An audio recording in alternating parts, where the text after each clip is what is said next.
Okay, part whatever, 4 of the Spyderco 2008 catalog. I totally lost track of time and ran out of time. We were talking about the native. Yeah, I don't like the grind of the native. And I know a lot of you guys totally dig the native. Oh, now I remember what I didn't like about it. The deployment hole. I did have a native. I don't know if that was cut off from part 3. But I got rid of it, and one of the things I did not like about the native is, see how the hole is partially obscured by the FRN handle? You know, that sucks. It's hard to get in there and make a fast deployment out of it compared to like every other Spyderco design, just about. See, here we see the paramilitary on the previous page. Holes exposed. How about this Salt 1 I'm playing with? Oh, totally exposed. Real easy to get to it. I didn't like that about the native.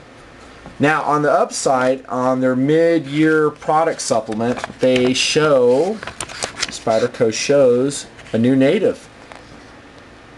So this one's a native 4, and it's even lighter. Actually, I lied. It's a little bit heavier, 3.2 ounces.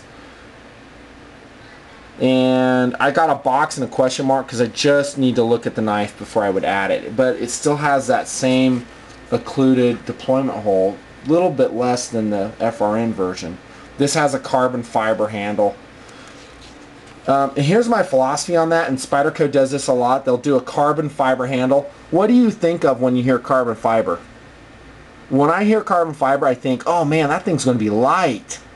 That's light, right? We add carbon fiber to vehicles to make them lighter. The Porsche Carrera GT was almost 100% carbon fiber body. And that made it super high performance because it was light. Well, the problem with some makers is they go to CF, but then they go and put the steel liners under the carbon fiber. And so we negate any advantage that we would have weight-wise with CF. The only advantage would be is the looks and maybe the grip. So I say if you're going to go to the expense of putting CF on your handle, I say rock on, do it.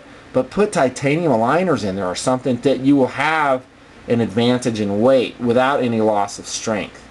So maybe we'll see that in the future. In 2008, we're not seeing it. Too bad. In fact, I think in the years to come, I think you're going to see a huge improvement on the weight of knives.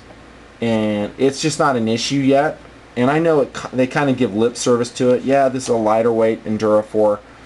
But I mean, there are ways to make these knives super light, and I think in the future years we'll see that technology being applied seriously to knives. Anyways, that's the native 4. I think I love the blade shape much more so than the other native that has that weird spear grind with the swage, sharpened, unsharpened but beveled swage at the tip. I much prefer this blade style. Much better for EDC without any loss in emergency tactical use. But again, the whole deployment hole might be an issue. So that's a native, my thoughts on the native. You'll never see me buying that native, possibly the native 4. I need to research it more. Then we get into the Chinook 3. Oh, you guys are just heartbroken, I'm sure, because I've got an X next to that. Dude, why would you never get a Chinook? That's the best knife in the world. I think it's cool. I do like the Chinook, but it's heavy. It's 5.8 ounces. That's heavy. And it's also $100 plus, maybe a little bit more, maybe a little bit less. That's kind of getting up there for me. And in this category knife, why didn't they go with G10? You know, it's an FRN handle. It says FRN handle. So, what? I just noticed this. It says G10 handle. So, you guys probably know this. Looking at the picture, it looks G10, but I think maybe their catalog's wrong. And I haven't seen one of these in person. That's why the confusion is here. So, seeing what I see here, I would probably say it's G10. And that would negate that criticism I just leveled against it. Because at that price, 100 plus, we need to have G10, not FRN. Spyderco, if you're watching, you need to correct your catalog. It's cool. You can change your clip from side to side. I love that. And I'm a big fan of the Persian blade, believe it or not. I really am. Persian blade, I'm talking about this very highly swept slashing blade, and that's a Persian design. You'll see that on both Cold Steel offerings and also the Emerson Persian. I think it's a very deadly fighting knife design. I would like to have seen them increase the size of that blade. It's 3 3/4 inches long. I would have liked to see a 4-inch slasher blade like that, especially at that weight. They're a 6-ounce knife. That's a heavy knife. But I'm not hardcore on that X. I still, and it's probably one of the situations when I held a Chinook, I'd really fall in love with it. Then we get to my favorite. I've talked a lot about this knife, the Centofante 3. This knife here. Yeah, you saw that right. I got 5 of them, dudes. Well, that's because you better, and I've told you about my philosophy, when you see knives like this, especially this is an affordable knife. I mean, I spent what, $36 on my Centofantes? Maybe, I forget, maybe $32. But that's an affordable knife for what you get in the Centofante. It is an excellent EDC, and I'm talking about the Centofante 3, not this Warncliffe blade 4. I do not like this blade shape.